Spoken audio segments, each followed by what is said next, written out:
Hi all! Thanks for watching. Please leave a like and subscribe to my channel. For some reason I started this painting with the mountain in the middle, not with the background. So I used a mix of white, black and purple. The ridges of the mountains I made with a lighter color purple. So white with permanent violet blue. Using the colors listed in the left upper corner, we go from a dark purple to a more yellow orangey sky that you would see at sunset.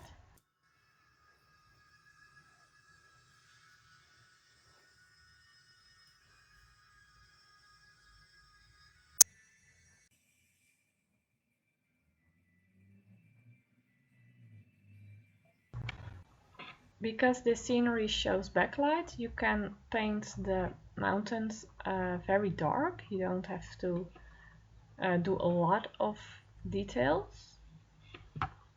Make sure the edge of the mountains keep looking natural and not very tight and fake. You can add some dots and splashes of yellow, purple or orange because details will be visible due to the surrounding lights. You will have to use a lot of white for this mixture. Make sure that you blend the light purple well into the dark green of the mountain, because fog isn't just one harsh white surface. You can see contours and objects through it. Therefore, also make sure that you have variation in the fog, so there are lighter and darker stripes in it.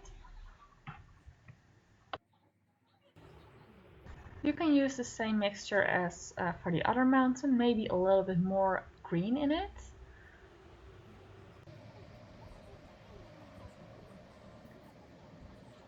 Again, make sure that the mountain keeps looking natural and that it's not just one tight surface. Use the blue for a little bit of fog in front of the mountains.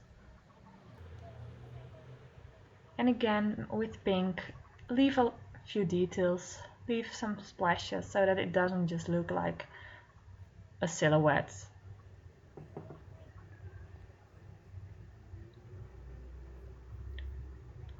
For the rock, you can, in the beginning, just use one mid-gray tone.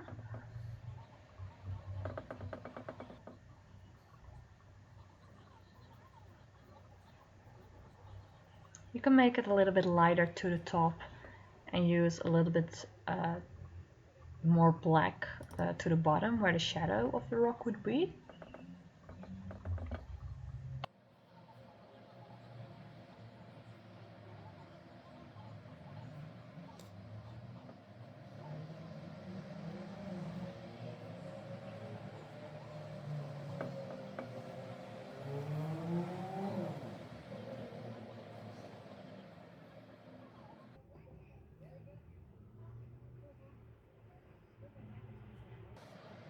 Use the dark mixture or just plain black for the ridges between the rocks or in the rocks.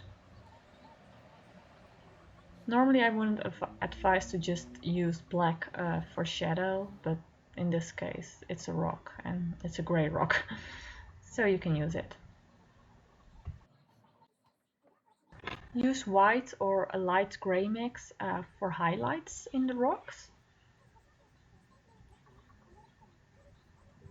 So you can use these on the points and the edges where the light would fall on at first. You can also just use it, as I'm doing here, to lighten the rocks a bit and blend it well into the gray in that case.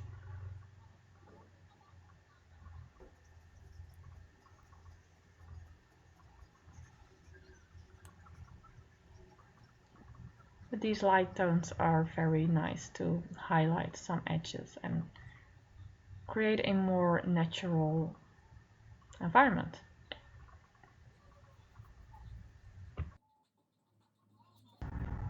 Most people won't advise you to well, they will advise you to do details as last, while I advise you to do basically what the fuck you want.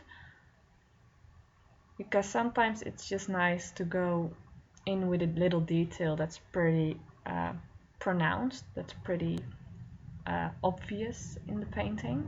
So you kind of have a focal point.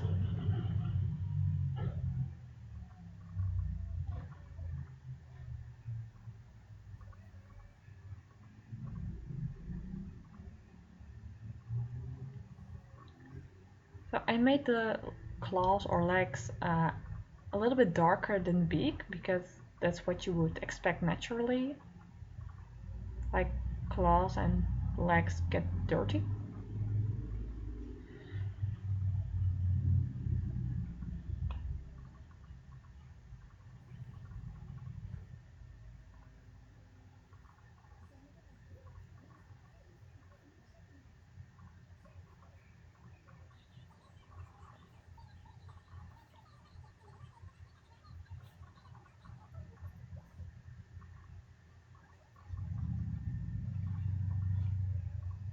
Again, I mix doing details with doing larger portions of the painting. That's just what works for me. I don't like to do the big surfaces and then after that only the details.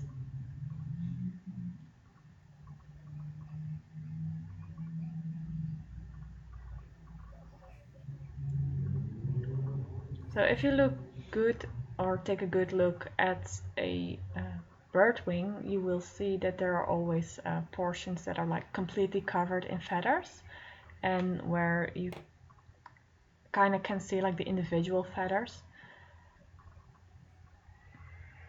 And there will always be some kind of pattern. I also like to do a little bit of a pattern on the hippogriff's wings. So I used a darker brown, not only to make shadows between the wings and the feathers and like show the individual feathers, but also to create a little pattern on it.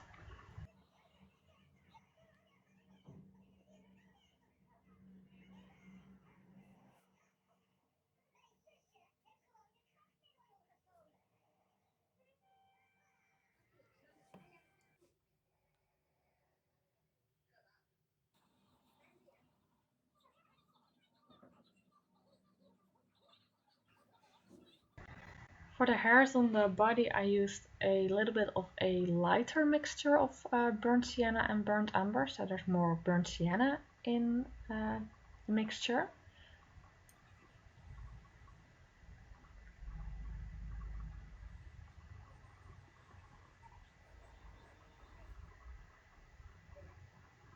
And then I used the dark mixture of burnt umber and black to like create the individuality of the wing of the feathers again. It's all in the details. And the highlights that I already made on the left wing, I make now on the right wing with yellow ochre and burnt sienna.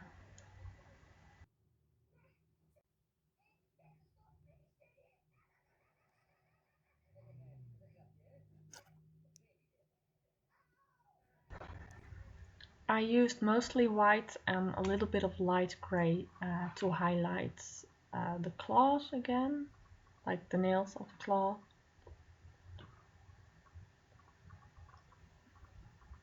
And I used a warm gray and burnt sienna mixture for the eagle head of the hippogriff. I don't know, are there hippogriffs with other types of bird head than eagles? The shadows of the feathers of the head I made with a mixture of warm gray and black. Unfortunately, I didn't film that apparently. I used the black and burnt umber mix for the darker parts of the body and the parts of the body that are further away from us. I also used individual streaks to make the fur or feathers more realistic.